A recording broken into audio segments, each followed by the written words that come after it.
Should we have a little look at today's papers at 6:15 for you? The Telegraph is where we're going to start. There's a record number of young people claiming benefits, according to that paper this morning.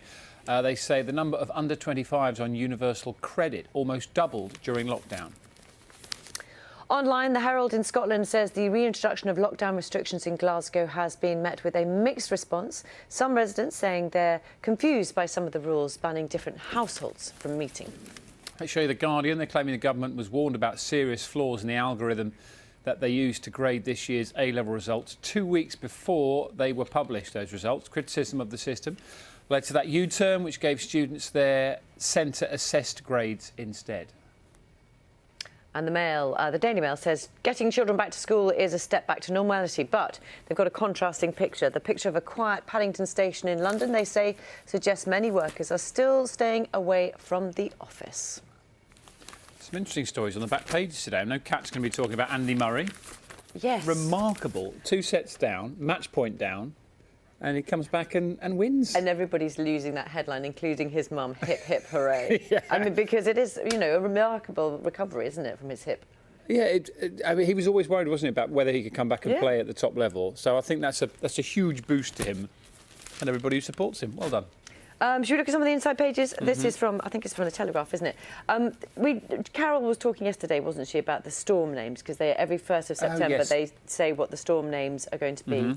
And the choice of names, the Met Office's choice of names for the next year's storms has been ridiculed after Welsh speakers pointed out that one of them translates to sun-blessed. Storm, and I'm probably going to get this wrong, but please do correct me if you feel free to. Storm Helwen is among 21 names for the strongest weather systems announced yesterday.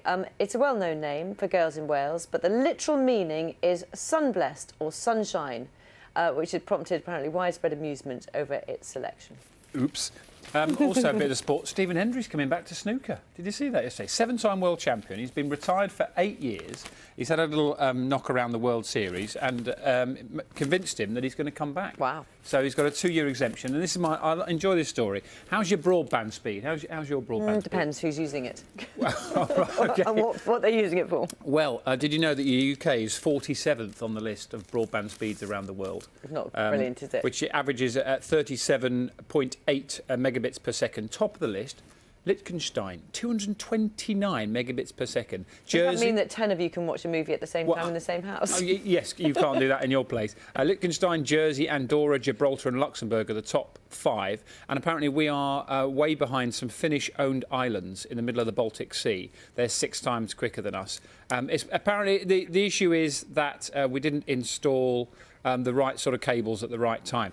To give you an idea, OK, bottom of the list is South Sudan, 0.58 megabits per second. So if you were downloading the movie Skyfall in Liechtenstein, it would take 58 seconds. Wow. In South Sudan, it would take 19 hours and 31 minutes. There you go.